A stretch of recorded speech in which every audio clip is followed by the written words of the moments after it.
tariffs don't affect the balance of trade. Let's say the US imposes a tariff on all Chinese imports. This effectively increases their price for US customers, decreasing the amount of Chinese imports. However, we have to also look at how this affects currency values.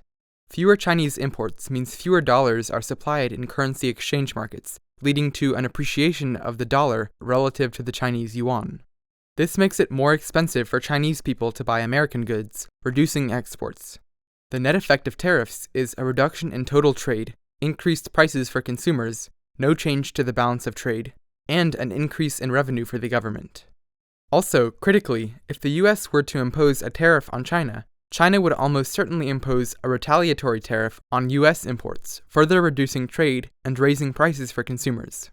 Because of these realities, economists typically oppose tariffs. Plus, a trade deficit isn't inherently a bad thing.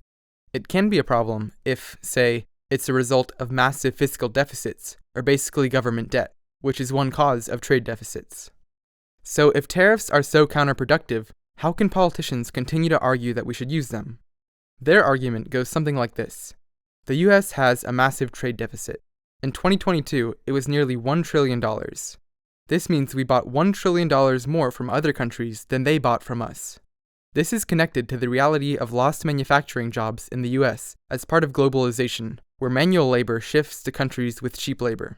Tariffs, the politicians promise, will bring back good-paying jobs while collecting taxes at the expense of another country. Of course, this ignores economic reality. So, are economists ever in favor of tariffs? It turns out that there are 4 arguments in favor of tariffs in rare scenarios that some economists agree with. First, there is the national security argument. It is true that there are cases when a country shouldn't completely rely on other countries for critical military or defense products. However, this argument is often used to justify tariffs on large categories of goods, like foreign steel, since steel is used to produce military equipment, like tanks, ships, and aircraft.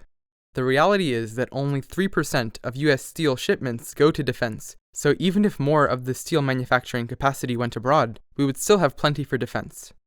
Second, there is the infant industry argument. This suggests that, under some circumstances, tariffs can be used to help protect a new industry in a country until it is able to compete internationally. However, this opens the door to tariffs for the politically connected, and thus to corruption. Third, there is the state capacity argument, which suggests that tariffs can be a way for small governments with limited state capacity to raise revenue, since things like income or sales taxes take a lot to implement. If the money raised from these tariffs is wisely used, it could be that the benefits from the tariffs outweigh their costs. However, governments with limited state capacity also tend to be less accountable to citizens and would be more likely to use the money for corrupt purposes. Fourth, there is the terms of trade argument. This gets into game theory. In theory, if a country were able to impose a tariff on another country without getting retaliatory tariffs, the economically optimal tariff for that country would be non-zero, assuming that the revenue raised through tariffs was spent well. However, as soon as the country whose exports are tariffed imposes retaliatory tariffs, any benefits are more than wiped out.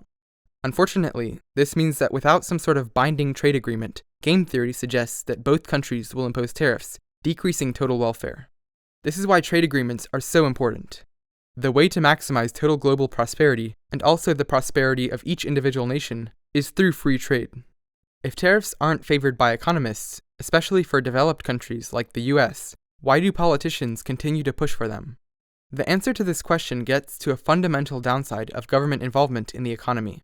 It has to do with concentrated interests having a disproportionate voice in politics. Tariffs are often industry-specific. Consider the US automotive industry, which would massively benefit from a tariff on foreign cars. For most Americans, this tariff would mean paying somewhat more for every car purchased. Especially if politicians frame it as being about bringing back American jobs, many Americans wouldn't strongly oppose a tariff on foreign cars, but the auto industry and auto workers would benefit massively from this policy and could spend hundreds of millions of dollars supporting candidates that promise support for this tariff. Concentrated benefits are often louder in a democracy than diffuse costs.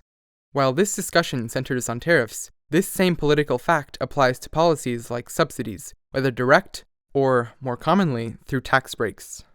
So, except for very rare exceptions, and perhaps even then, tariffs won't help restore the balance of trade, and their net effect is to decrease national and global prosperity. If one wanted to reduce the trade deficit, this could be done through reducing national debt, deregulating, depreciating the dollar in foreign exchange markets, or taxing investment from abroad. Each of these has its own challenges and disadvantages, but perhaps not letting the national debt continue to balloon out of control would be a good place to start.